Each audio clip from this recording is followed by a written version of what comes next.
welcome to Pixel Talk. I am Corbin Stuckey, and today I'm here to give you my review on The Green Inferno. The Green Inferno is another film directed by Eli Roth, who is the director of Cabin Fever and Hostel. The film revolves around these student activists who go to the Amazon to stop this bulldozing from happening to save a Peruvian tribe. However, when their plane crashes, they are captured by the same Peruvian tribe, and it turns out they're cannibals. And they're all picked off one by one, and this is a really disturbing film.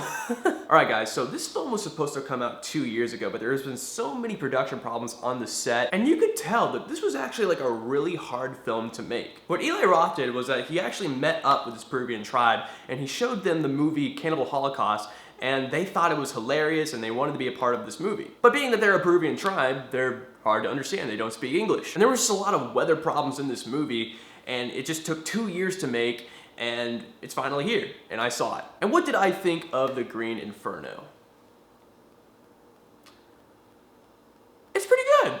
It is pretty good. For what I paid my ticket for, it was very, very satisfying.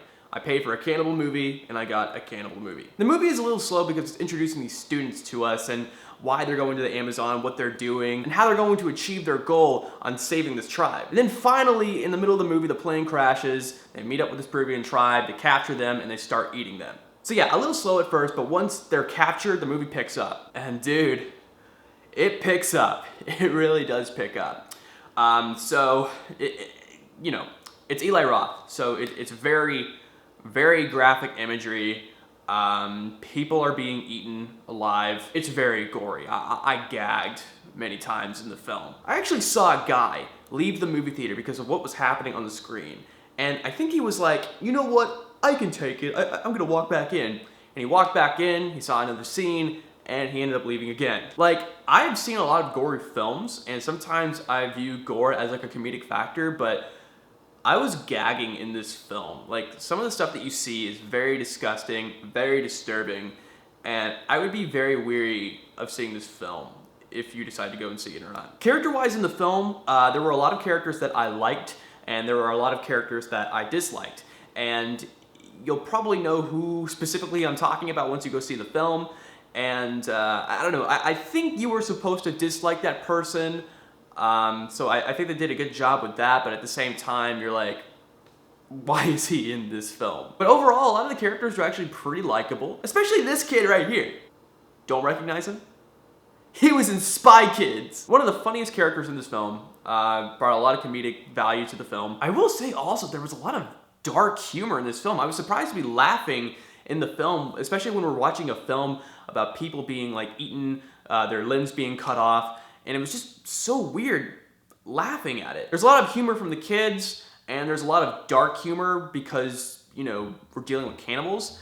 And it almost, I don't know, it kind of reminded me of an episode of South Park. There's a lot of like dark humor and a lot of social commentary that there was a lot of dark humor, and I was very surprised to be laughing sometimes in this film. So yeah, a lot of the characters in this film were pretty good. A lot of the characters in this film were very questionable. Partially one of the reasons why a lot of the characters in this film are very questionable is because Eli Roth was trying to approach this movie from an opinion that he had about some Twitter users. In an interview, he said that he specifically made this movie for people that he disliked on Twitter, who tweeted many things about a certain cause or an event, and they were giving their opinions on the situation when they just didn't have a lot of the information to give an opinion on the situation. And you saw that sort of idea in this movie where like these kids, they were going to protect this tribe in this movie, but they just didn't have all the details of what they actually did. And the irony of it is like they were protecting cannibals. So yeah, I can see how that would kind of relate to posting something on Twitter or Facebook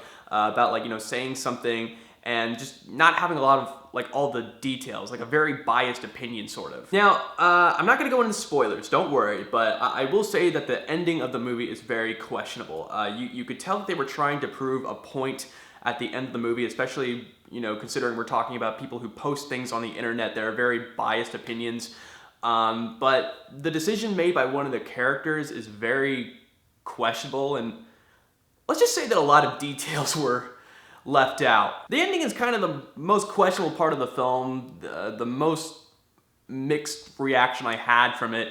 But besides that, the whole movie itself, I thought it was a really good horror movie. I thought it was a really good plot. I thought it was actually somewhat original, and I like the point that Eli Roth was trying to make in this film. Now, I don't like to go into certain controversies about movies because when I review a movie, I just like to talk about the movie itself, not the controversy that surrounds it, but I'm gonna do this one little thing, but it's not creating controversy, it's just like, you know, telling people what to expect and how to walk into this movie. Okay, so this cannibal tribe, they're in the Amazon, and a majority of them, actually I think all of them, are Peruvian. And it was so weird. I was seeing this movie, I would see a lot of the younger members of the tribe walking the film, and I suddenly thought of my Peruvian friend. And I immediately thought to myself that my friend should not go see this film because this would probably offend her. I know this film is going to spark a lot of controversy towards, like, you know, how we view Amazonian tribes and if we should help them or not. I've been seeing a lot of that on the internet, and this is probably gonna be a huge thing that's gonna hit the news. I have no idea, but like I know a lot of people are gonna be talking about this. Here's how I think you guys should approach this.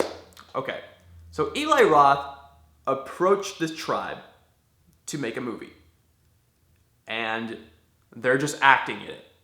They're actors and actresses. If you see this film, don't automatically assume that this is a cannibal tribe.